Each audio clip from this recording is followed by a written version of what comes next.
If you want to have sweet potatoes this summer, now's the time to start them. So I'm going to do 3 ways. I typically take moist soil, and I have 2 trays here. They're just aluminum trays. I've used this last year. This one doesn't have any holes. This one does, so it actually can suck up the water from the bottom. But I keep some moist soil. I'm going to take several potatoes, and I'm going to nestle them only halfway into the soil.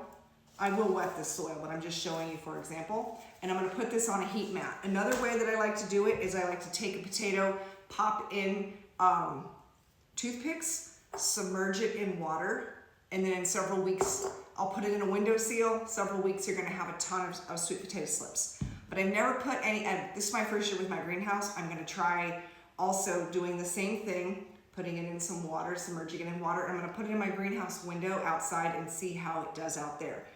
Typically, the one that is in the moist soil always sprouts first. So here in like 4 or 5 weeks, you're gonna get a whole bunch of slips, little slips that are gonna pop up. Once they're like 8, 10 inches tall, you're gonna pull those slips, pop them in water and let them root. And then a few weeks later, they're gonna be ready to plant outside once the soil temperature is above 60 degrees. So I'm gonna get all of these going. I'm gonna wet this soil down and then get all of these planted in here, and I'll show you where I'm gonna put them.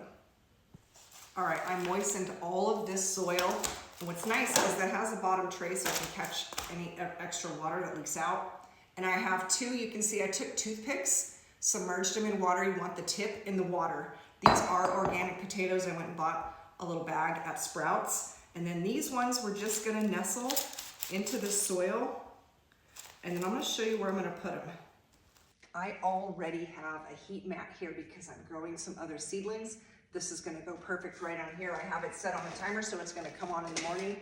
Also, I'm using a lid on here. It's the lid that the pans came with. In here, in 4 to 6 weeks, I'll make sure that the soil stays moist and we should start having some nice big shoots come up. So I'm gonna show you where I'm gonna put the other one. I have a nice sunny window in my spare bedroom, and I'm just gonna leave it on this windowsill. And here in several weeks, I should have a whole bunch of shoots coming off this one too. But always just remember, you can change the water out every several days, but just keep the potatoes submerged. This one is a total experiment. So I'm gonna pop it in my greenhouse. It gets full sun all day long. And at night, usually right around, I wanna say 11 or 12, I do have a light heater that comes on just to keep it above freezing, so that will help. And then I'm keeping it in the middle instead of next to the sides where it does get pretty cold at night. But this is a total experiment. Since my greenhouse is new this year, I wasn't sure how this was going to do, but I need to test it out and see for myself. So stay tuned. I will keep you updated on how all of these go. I know I've tried the other 2 before. The one that's in the windowsill does get, in 4 to 6 weeks, we'll get all of the little slips on it.